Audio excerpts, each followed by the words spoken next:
पहले के जमाने में बेटियां घर से विदा होती थी, तो एक परंपरा रही है कि बेटी जब विदा होती है तो वह चावल के दाने हाथ में लेकर जैसे ही देहरी से बाहर जाती है तो चावल के दाने भीतर की तरफ फेंकती है और वो आगे चली जाती है।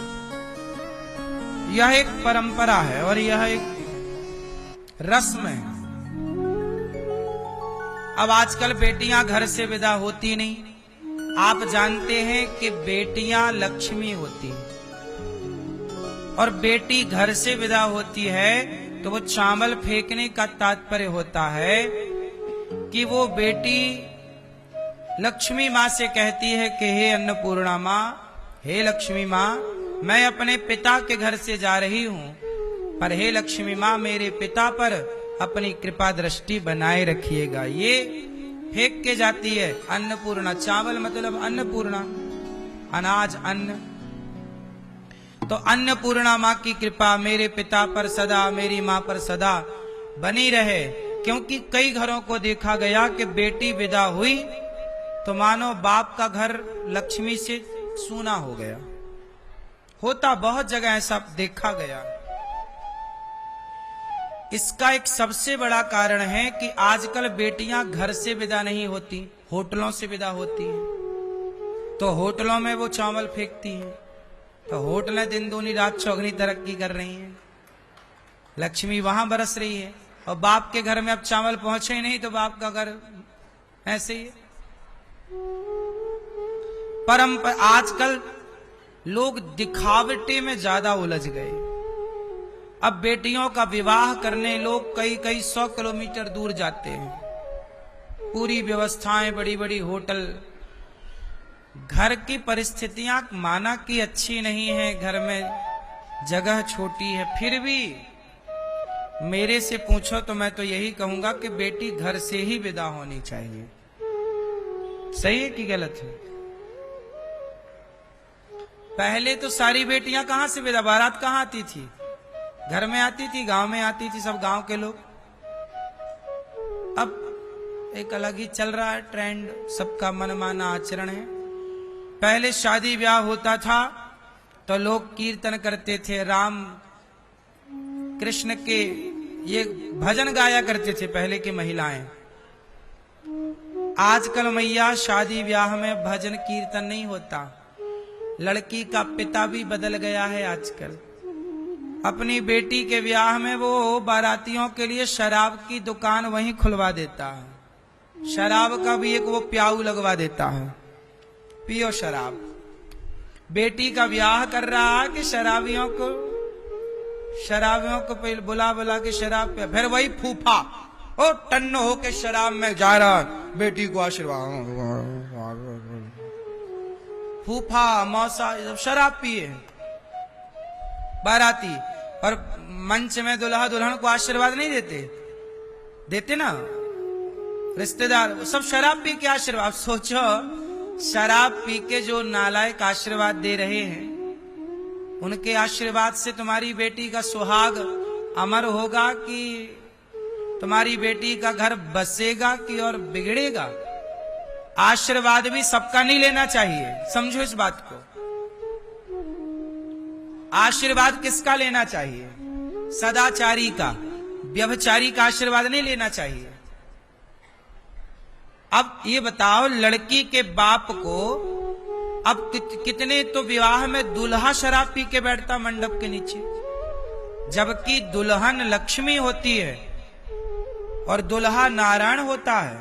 मंडप के नीचे वहां हवन होता है, पूजा होती है। वो पूजा है, विवाह एक यज्ञ है। लेकिन वो यज्ञ भी आज का सनातनी शराब पी के कर रहा। कितनी बुद्धि भ्रष्ट हो गई ना। दुल्हा शराब पी के आए तो बारात को भगा दो बिल्कुल द्वार से।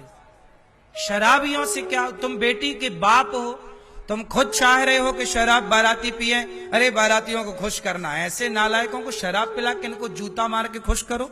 जूते का भी स्टॉल लगाओ, सबको 10-10 जूते जमाओ जो शराब मांगे। बेटी के ब्याह में लड़की के पिता को शराब बांटना शोभनीय है? उत्तर दो, सही है? शराब कलयुग है और तुम्हारी बेटी का विवाह एक यज्ञ है। एक यज्ञ में शराब की क्या जरूरत है ये बताओ। पर तुम अज्ञानवश कहां से कहां चले गए। इतने पढ़े लिखी समाज इतनी अनपढ़ कैसे हो गई पता ही नहीं लगा। आप कहते हो कि भाई आजकल की डिमांड है। नहीं मेरी मां, तुम जैसा निर्माण करोगे वैसा बनता चलेगा। तुम जैसी परंपराएं घुसाते चलोगे वैसी परंपराएं बनती चलेंगी। अब बताओ, आज के 100 साल पहले कोई शराब पी के शादी में जाता था? आज शादी का मतलब ही शराब है मैया। आज के आप महिलाओं का तो मैं नहीं जानता, महिलाएं भी शराब पीती हैं आजकल शादियों में। अरे यार शादी है, पार्टी है, चलो आज तो एक पैक मार ही लेते। महिलाएं भी टुन्न रहती हैं पी पी के। हाँ या ना? आप तो नहीं पीती हो मैया? हैं? पर आपने देखा होगा महिलाएं भी पीती हैं बहुत। देखो, शराब को महापाप कहा गया है। शराब नहीं पीनी चाहिए, पर आजकल शराब चल रही है। यही कलयुग है मेरी मां, इसमें दोष किसका है? अब बताओ, जब राम का विवाह हुआ तब वहां जनक जी ने किसी को शराब की व्यवस्था रखी थी? 6 महीने बारात रुकी थी, 6 महीने उत्सव चला था। क्या शराब? अरे बढ़िया पकवान खाओ, अच्छी चीजें खाओ, रस पियो फलों के। शराब ही क्यों पीना भाई? मेरा मानना यह है कि बेटी का विवाह एक यज्ञ है और आप बेटी के विवाह में सम्मिलित हो रहे हैं, मतलब आप एक यज्ञ में शामिल हो रहे हैं। और यज्ञ में सम्मिलित हो तो शराब पीकर ना हो, ये प्रार्थना है। सही है कि गलत है?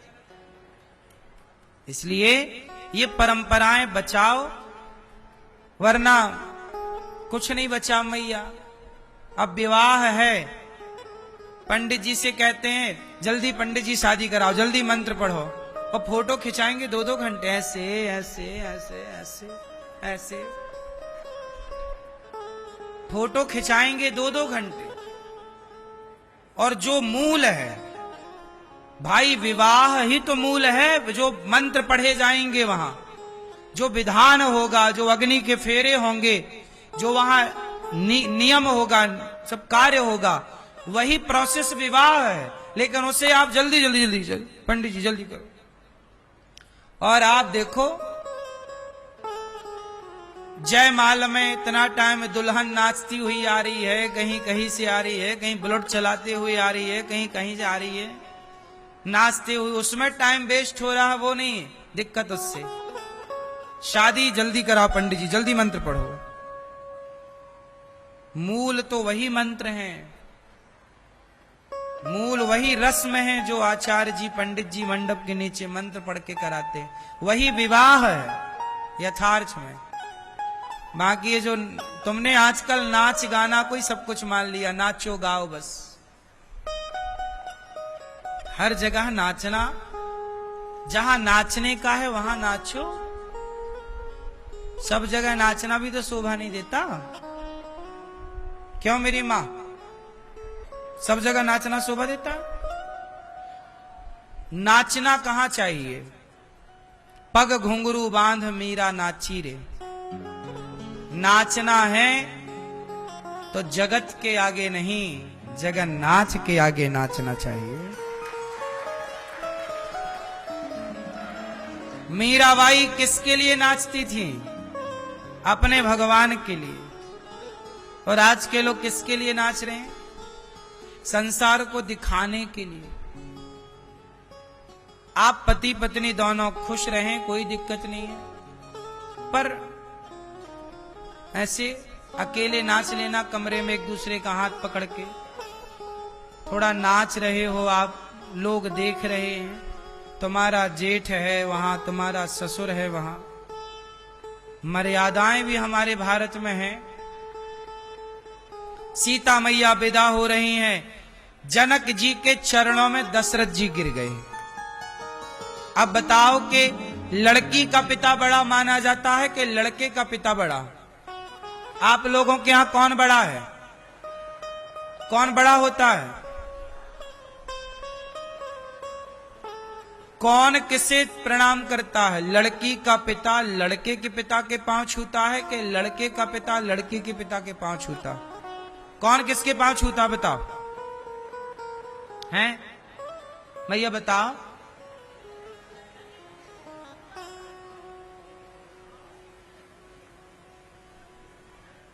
समधी समधी क्या होते हैं? गले मिलते हैं। आजकल गले मिलने का परंपरा सही है, गला मिलना हमारे यहां पुरानी परंपरा है, पर जो आज भी गांव खेड़े में जो परंपराएं हैं वो ये हैं कि लड़की का पिता लड़की के पिता लड़के के पिता के पांव छूते हैं। ये परंपराएं हैं, सही है कि गलत है हम इस पे बात नहीं कर रहे हैं, पर परंपराएं यही हैं। अब ये सवाल ये खड़ा हुआ कि जब लड़की के पिता लड़के के पिता के पांव छूते हैं तो फिर दशरथ जी तो लड़के के पिता हैं, फिर उन्होंने जनक जी के पांव क्यों छुए? जनक जी तो लड़की के पिता हैं और दशरथ जी लड़के के पिता हैं। दोनों दशरथ जी से जनक जी ने कहा कि आप क्या कर रहे हैं, मैं आपके पांव छूऊंगा, आप बड़े हैं।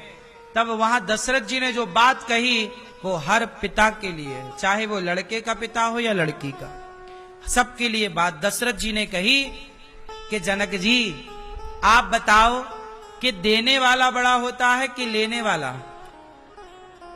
बड़ा कौन? देने वाला। और देने वाला लड़के का पिता है कि लड़की का? फिर दशरथ जी ने कहा लड़की का पिता तो अपना जिगर का टुकड़ा लड़की दे रहा है, इसलिए लड़की का पिता बड़ा है क्योंकि वो अपने जिगर का टुकड़ा आपको दे रहा है, देने वाला बड़ा है। लड़के पक्ष ना लेने वाले, वो कन्यादान लेते हैं, लड़की का पिता कन्यादान देता है तो देने वाला बड़ा है। इसलिए हम आपसे ये बात केवल इसलिए कह रहे हैं कि लड़की का और लड़की के माता पिता का भी सम्मान करना चाहिए, एक दूसरे को गले मिलकर के रहना चाहिए, ऊंच बड़ा छोटे की भावना नहीं रखनी चाहिए और समभाव से रहना चाहिए। समभाव से रहने का नाम ही समधि है। सम, हमारी और आपकी बुद्धि सम हो गई, हमारे और आपके विचार सम हो गए, वही समधि। धी मतलब बुद्धि होती है। आप कहते हो ना धियो यो न प्रचोदयात्, तो धी मतलब बुद्धि होती है। सत्यम परम धीमहि, धी मतलब क्या होती है? संस्कृत में बुद्धि को धी कहते हैं। तो धी समधि, सम हो गई, धी मतलब बुद्धि जिसकी, वही समधि। तो लड़की और लड़के के विचार दोनों मिल गए, वही समधि है। लेकिन आजकल समधि मिलना बड़ा कठिन हो रहा है। आज के समधि पैसों से बन रहे हैं, पहले ही डिमांडें हो जाती हैं, इतना दो इतना दो इतना। रिश्तों में पैसे को नहीं घुसाना चाहिए। विवाह अपने लेवल पे करना चाहिए। ये भी पद्म पुराण में बड़ा इसका पूरा व्याख्यान है, कहां विवाह करना चाहिए। विवाह, आप अपनी बेटी का विवाह ज्यादा अमीर घर पे मत कर देना। क्यों? आपको लगेगा अरे मेरी बेटी अमीर घर चली गई ना। अमीर घर में ब्याह करोगे तो वहां पे वो लोग ताने मारेंगे कि तुमने अपने बाप की राज में ये देखे। इसलिए विवाह वहां करो जो आपका लेवल है, बस 19-20 रहे। आप यदि पत्तल में भोजन करते हो तो पत्तल वाला ही लड़का देखिएगा। आप चांदी की थाली में खाते हो तो चांदी की थाली वाला लड़का देखिएगा, क्योंकि चांदी की थाली में यदि लड़की खा रही है अपने बाप के घर और वो ब्याह हो गया जहां पर स्टील की भी थाली नहीं गरीब के आदमी के यहाँ, तो वो निभा पाएगी? नहीं है। इसलिए विवाह वहां होना चाहिए। इसलिए हमारे यहाँ क्या बोला गया कि विवाह बहुत विचार करके होना चाहिए। पानी पियो छान के और विवाह करो जान के। आजकल जान के विवाह ना करने से बड़ी समस्याएं खड़ी हैं। आदमी कहीं भी करे जा रहा है विवाह, अपने लेवल पे विवाह करना चाहिए। इसलिए हमारे यहाँ एक लेवल ये है कि धन का लेवल भी मेंटेन हो। आप अमीरों का ब्याह अमीरों के यहाँ, क्योंकि गरीब की लड़की ले आओगे ना तो वो ताने मार मार के खा खा के बेचारी मर जाएगी। इसलिए तुम्हारी बेटी को कोई ताने ना मारे। गरीब गरीब को क्या ताने मारेगा, बोलो? और अमीर अमीर को क्या ताने मारेगा? ताने तो वहां बनेंगे जब अमीरी गरीबी मिले। नहीं समझ में आई बात? आगे लेवल। इसलिए कहते हैं ब्राह्मण का विवाह ब्राह्मण में ही हो, क्षत्रियों का विवाह, क्योंकि क्षत्रियों की परंपरा क्षत्रिय लड़की समझेगी, ब्राह्मण की परंपरा ब्राह्मण लड़की समझेगी, वैश्य की परंपरा वैश्य लड़की समझेगी, और शूद्रों की परंपरा शूद्र लड़की समझेगी। इसलिए हमारे यहाँ विवाह ब्राह्मण का ब्राह्मण में हो, क्षत्रियों का क्षत्रियों में, वैश्यों का वैश्यों में, शूद्रों का। यदि अन्य जगह ब्याह आप करते हैं तो वो वर्ण संकरता कहलाती है।